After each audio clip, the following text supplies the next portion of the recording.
And now we're going to go live on Facebook.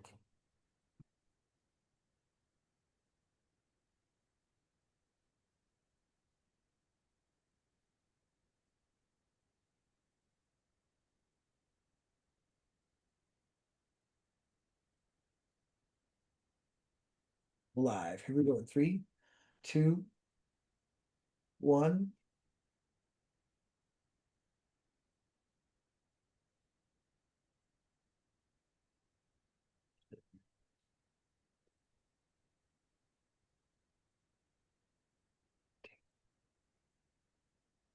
And we're live. Yay. Well, hello everyone. Shiva J here for those who might be tuning in for the first time. This is the Transformation Tuesday podcast. And yes, I know it's not actually Tuesday, but we're getting ahead of ourselves for a reason. I'm super excited. I have a very special guest today. Today's guest is my dear friend Maya Kova. She is a sensuality and love coach with over 18 years of experience in conscious relationships. Maya is the creator of Voice, Lead with Your Feminine, and teaches the three feminine voices, a powerful practice for speaking from authentic feminine embodiment rather from hurt or ego. And she's also the lead coach for the 90-day relationship experiment and a facilitator for the Tantra Institute. Maya helps women and couples create secure love dynamics by weaving together Tantra, positive psychology, and deep feminine wisdom. So let's please welcome our guest, Maya Kova.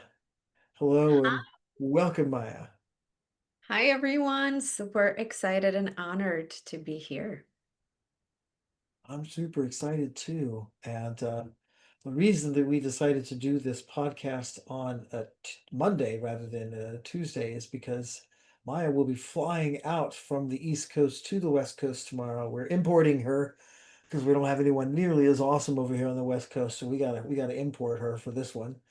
And I thought it'd be great to just introduce her to our local community and talk about uh, Maya and herself. So Maya, before we get going, is there anything else you would like to share about yourself? Introduce yourself before we move on.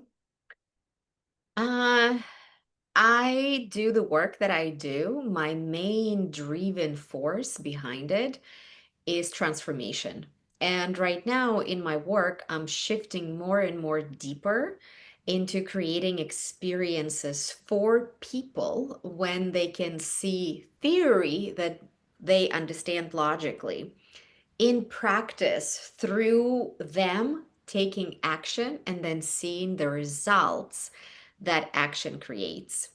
And since I was a little girl, I was always fascinated by relationships, and I have certain values around interactions between humans. And of course, for me to live in the modern world where I feel like we're completely digressing in the way we relate with people, the last 5 years probably been the most challenging ever. And that's the other reason why I think this work, bringing consciousness and intentionality in the way we relate, is so deeply needed right now. That's amazing. I was reading some things online about you, and I've got some questions that I've prepared for today's interview. I thought it'd be a great way to introduce you to our local audience so they get a good taste of who you are as a facilitator, a coach, a healer. Hmm. Uh, Thank you. you mentioned that as a young girl that you were so anxious in love that you could barely function, and that Hmm. your mother had handed you the book "Women Who Love Too Much." Where I, did you find that information? oh, yeah, I did some digging. Totally. I I'm familiar with the book, but I would like to invite you to take us back to that moment and tell us how that book sparked this 18-year journey into conscious relationships. Yeah, I think I was 20 or 21 and I fall in love for the first time, like, for real. And I got very anxious, and I never like experienced that feeling till that extent that being in close proximity with someone can like completely, like almost like kick you out from your body. Uh, and that was not what I saw in movies or read in books about what happens when you fall in love. And I was very confused about the fears that were coming up for me. Um, and it was incredibly uncomfortable experience. And of course, the person I chose was unavailable, and there was like we worked together. Like there's a lot of not a good scenarios. Um, and I almost felt like that relationship and that encounter almost was like a sign from a universe for me to look into certain things about myself and how I handled my upbringing. And my mom handed me that book. She had that book, and she gave me the book, Women Who Love Too Much. And I started reading the book, and that was like so eye-opening because when you're 20, you have no idea how your relationship with your parents impacts your dating. It's highly unlikely that you very aware of that.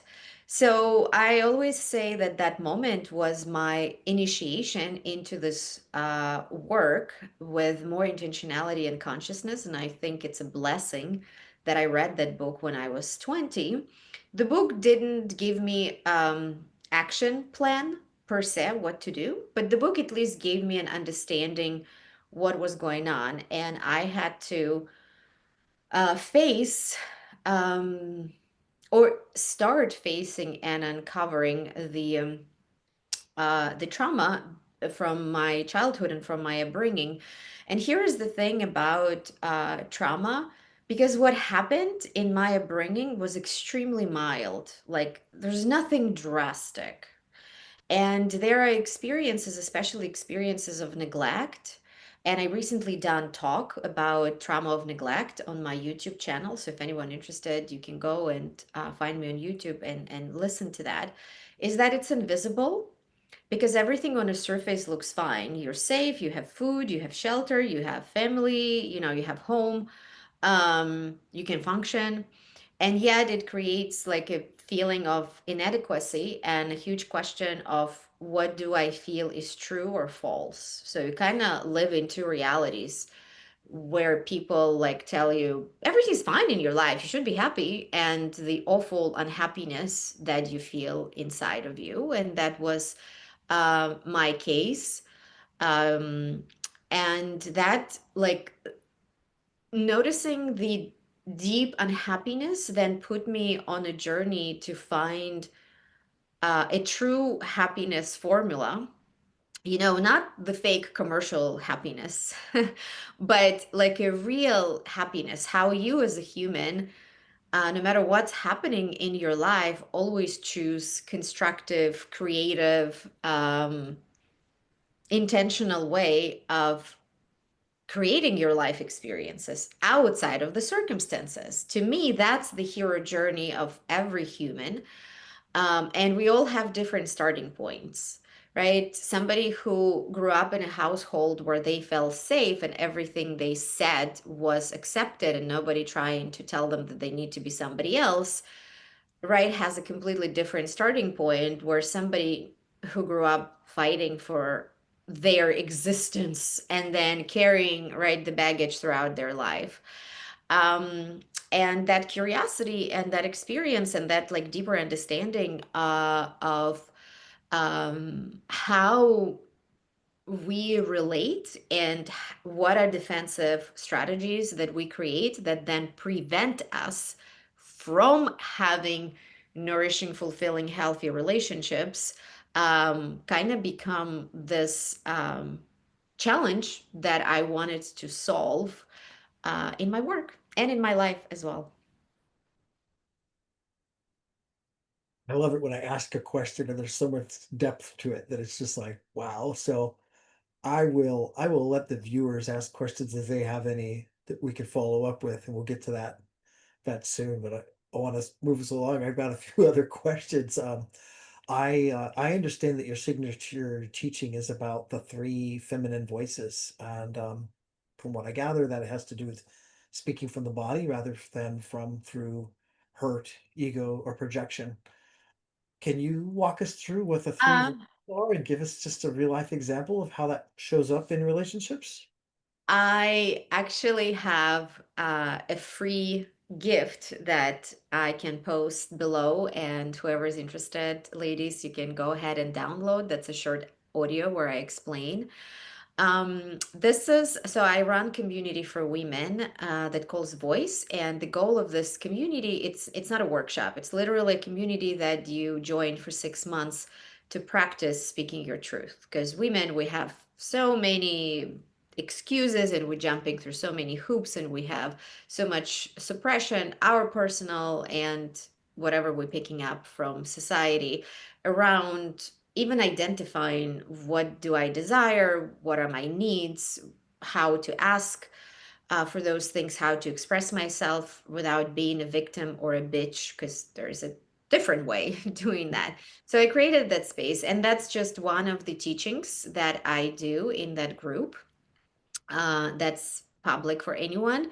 And there's just three different ways where you can express your desire from your logical mind, right? It's simply logical. It's almost think of like a bullet point or a factual, right? Like a factual list of what it is that you want, how you want it to be done, why it is important to you. The second voice is when you speak from your heart. And the moment you shift attention to your heart, something changes. Like you can now notice that I speak differently. And Mm. that's a very different delivery. And you would put attention maybe on a very different things that were coming comparing from your mind, from your logical mind. And the third voice is speaking from your pussy, speaking from that fiery, juicy, edgy, right? Or more alluring side of you. And in that case, you would find completely different words, and your physical expression will be very different. But the thing is, when you speak from the body, it's going to impact the person very, very differently, um, comparing to when you speak from your head. So it's just a fun exercise for women to play and acknowledge that the more I get out of my own way, the more I just feel and express myself in my truth, the magical results it will deliver. That's amazing. I love that. That is, I gotta tell you, I got stuck when you said speaking from the pussy. I'm used to persons saying yoni or having some Sanskrit language tucked in there, but you own it. I love that, and that makes a lot of sense that there are different areas of the body that one might speak from. That sounds very empowering. Yeah. Um, a question that's arisen for me is there's often confusion about what it means to embody feminine energy in Oh, relationships. Most people worry that it means being passive or submissive. mm. So, how do you help women understand the difference between feminine embodiment and passivity? Yeah, oh my gosh, feminine energy and masculine energy. I like calling them expressions. I feel like it's more clear word that actually described what are we talking about, because feminine expression doesn't need that you have to be a woman and masculine expression doesn't need that you have to be a man. We all as people obviously need both of those expressions to navigate like life. You can think of them as characters, you can think of them as archetypes. um I think what I think in a modern world, and I will be teaching a class about that in November. I think what's really important to talk is feminine state or feminine behavior. And nobody really talks about this, right? Like nobody talks what are the feminine traits or feminine skills.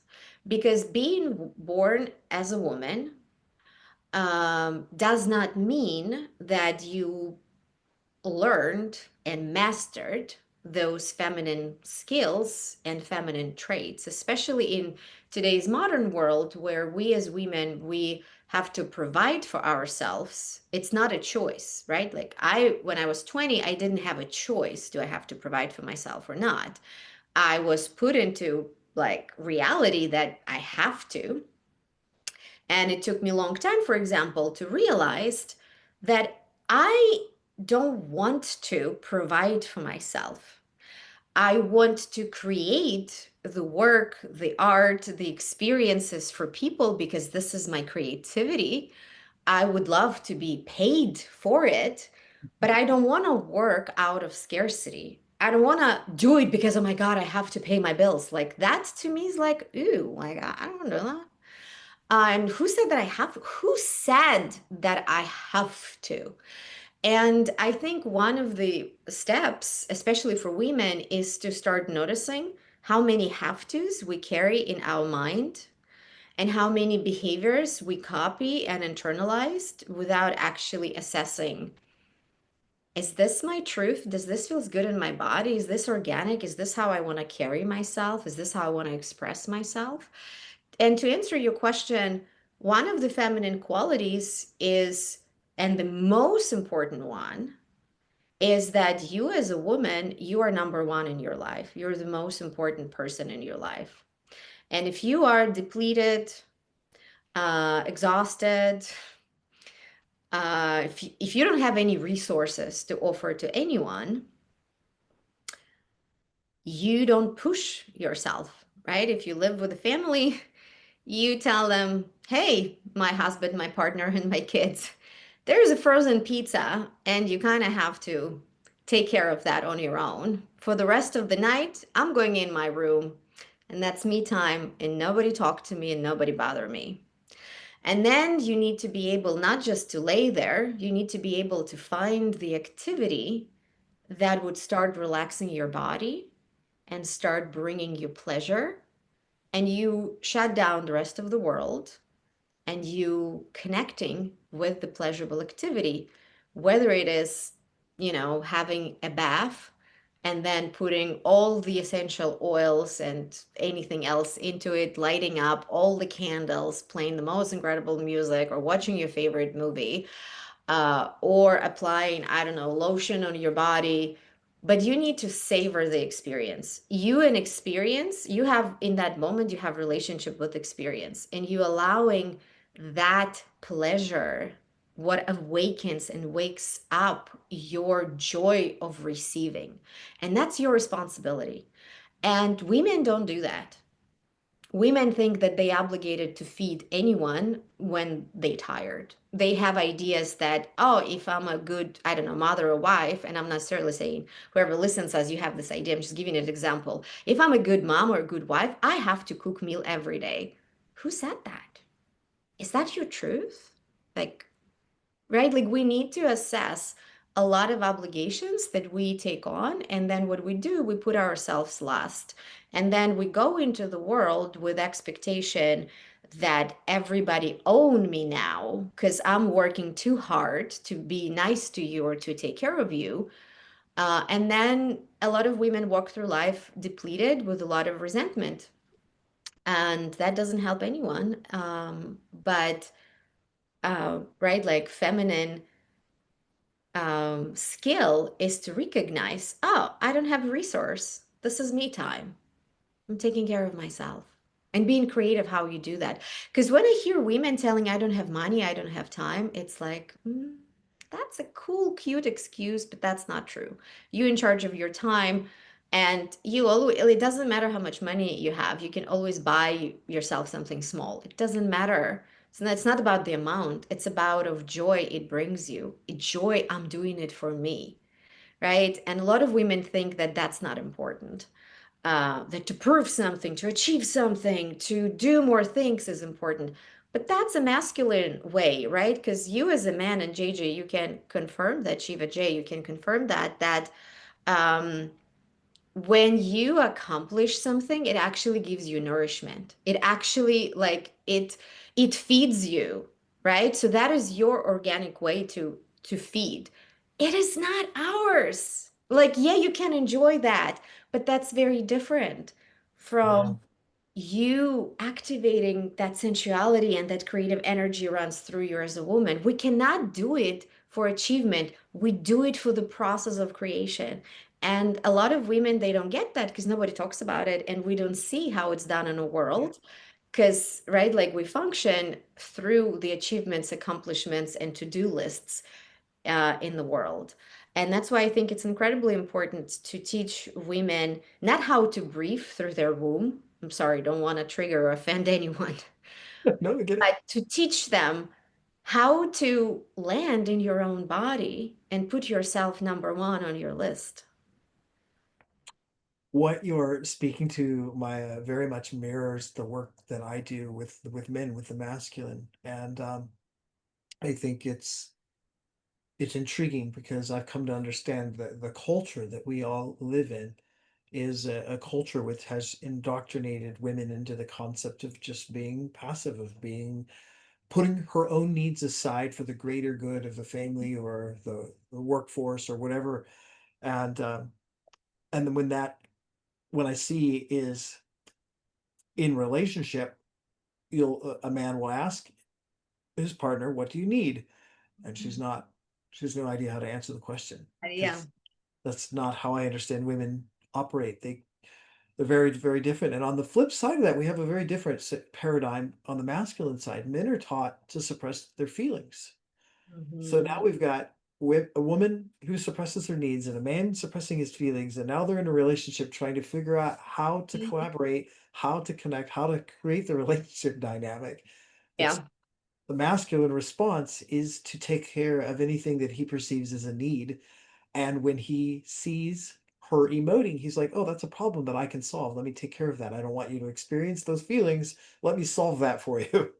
Mhm. Mhm. You can see why this dynamic is not healthy, but that's how Yeah. many of us live.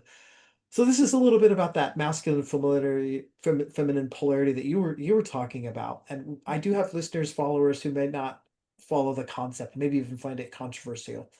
Can you explain what polarity actually means and why it matters for attraction and intimacy? Because we crave relationship first and foremost to experience life and ourselves. So if you are exactly the same as me, it doesn't give me an opportunity to experience myself and life. But if you opposite of me, and then we're learning how to co-create and we learning how to complement each other and we learning how to create a synergy, then I can explore and I can feel myself, right? Because, for example, if I am, I don't know, like I'm a princess who grew up in her own world where everything is beautiful, where there are many, many flowers. I don't know, like, is it beautiful? I don't know my gifts. But when I meet somebody opposite who operates differently, right? And I can see, oh, that's what's being appreciated in me. Or like, oh, people respond to my sense of beauty, for example, or people respond to my softness, for example. I'm able to actually experience myself. And polarity helps you exactly with that, right? Like the way we are different in relationship, that's the biggest gift.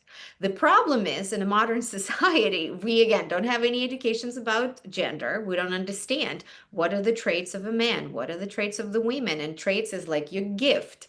It's something that brings incredible value to the other person, because it's not your bank account. Like it's cool asset, but that's not the thing, right? Like that's not why somebody enters relationship with you. Um, and understanding, right, like how we can complement each other, realizing that our differences is our strengths when we bring them together. And to me, polarity is feeling well uh, used, well applied in this co-creation dynamic, where I feel that what I bring matters, which requires for us to be able to recognize what am I bringing. Number one, value it for yourself, and number two, have a partner who able to acknowledge that as well. Because a lot of fights in relationship happens when we tell people how they need to be, but in reality, if they're gonna be that way, you might have more harmony. Let's say if you, right, like you might have more harmony, but you're not gonna have that like juicy, right, like fiery energy happening between the two of you. It kills the attraction, because attraction happens. I love one of the polarities where man is, right, like masculine is immovable and feminine is irresistible. Like just listen to those voices and like what tension that creates. Right? And when we talk immovable, we talking about, right, like honoring the word, honoring the process, right? Like not being dragged and manipulated into any attention. What we crave as women in a man to know that he is stable, right? It's one of the most important traits. Um, and when we talk about feminine is irresistible, right? It's this feminine quality being as a water, right? Moving in a different way. Softness, creativity, playfulness, right? Like turning anything into, right, like something beautiful, like adding completely different angle to it. So that is a beautiful way to create that spark. This is so beautiful. We're gonna run out of time. I have so many more questions, but I think that I'm gonna end with this next question because I've heard you say a couple of times that there's something more important than love in relationships. And that's a really bold statement. So, what is that number one thing, and why does it trump love?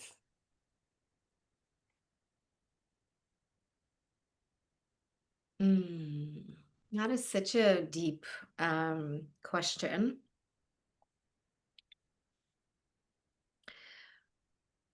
Um, I think the full sentence to understand what I mean by that is, if loving somebody requires for you to step over your values, your truth, and your needs, then that's a deal breaker. Hmm. So, to me, and what I teach women and when I work with couples is identify um, their needs primarily and understand if those needs are met, if you have willingness to dance together versus um I don't know how you call it, like when you pull each other into different direction and it's like, who's gonna give up on themselves in order to be in a relationship. And that should never be um a point of discussion. Don't live the way you live the way I live. In that cases, love will not sustain that relationship. Yeah, the whole shitting on each other. Yeah. Uh, that is incredible, Maya. And I know that you don't just teach this work online, you also lead in-person experiences. Speaking of which, you're coming out to San Diego tomorrow. So tell us about your event and what people can expect if they can attend. Yes, as I said, I love experiences. And the workshop that I'm bringing to San Diego, we will learn how to connect and express love through our hands, through touch, because conscious, loving, sensual touch, it's not a massage. It's a very different experience how you can master your giving skills, how you can master your receiving skills, how your touch can impact someone's state, right, and activate their nervous system. And sensual touch experience, it's all about dropping into deep state of receiving where you, as a receiver, have deep experience that I'm not obligated to do anything. My job, my only job is to receive. And as a giver, you're going to learn how to be attuned to what's happening in your receiver's body, how they're responding, and also being an active participant into the whole experience. So you're not just doing a service, right? You are allowed to enjoy the experience that you're creating for the receiver. And we're going to play and explore seduction in a very conscious and masterful way. Because a lot of people, when you ask them about touch or sensual touch, would immediately think about sexual touch, genital stimulation. But we have many, many, many other body parts that needs to be masterfully touched. There is 6 modalities of touch that you're going to learn. There is different intention that you can put into your hands. There's different techniques how to bring that all together and really understand the roles of giver and receiver. So when you're a receiver, you don't have to always thinking, oh my God, what I'm going to do back, right? Like how I'm going to express my gratitude. You can actually understand that your role as a receiver to be in your body and generate pleasure. So we're going to cover a lot of juicy topics. We're doing it on November 1st. Please come and explore. It's open for couples. You don't have to be romantically involved. I had friends coming to this workshop. I had people just inviting a friend to go with them. And then, as a result of attending this workshop, they become a couple. I had 3 of those. So it can be a great date experience for you. Awesome, Maya. So for the listeners who might be feeling inspired and like to dive deeper or attend the workshop, I will put the link for that underneath this video as soon as we have completed the broadcast. And yeah, I will also put the link for Maya's contact information, social media, and website there for you. You'll be able to reach out to her. Of course, if you're watching this, I presume you have direct access to me through whatever channel I post it, and you can put some follow-up questions. And if you have any follow-up questions, unfortunately, we're not going to have time to do it during this podcast, but you're more than welcome to leave them in the comments section, and we'll monitor it, and we'll answer those questions for you in the comments section. Or if you want, you can DM either one of us, and we'll answer those questions privately. Um, Before we wrap up, Maya, what's your hope for couples who are going to be attending the event? What transformation are you inviting them into? Ah, um, connecting without words. It's one of the most beautiful experiences that you can have in your bond. And when you learn sensual touch, you can actually regulate your partner's nervous system, or you can learn how to co regulate together.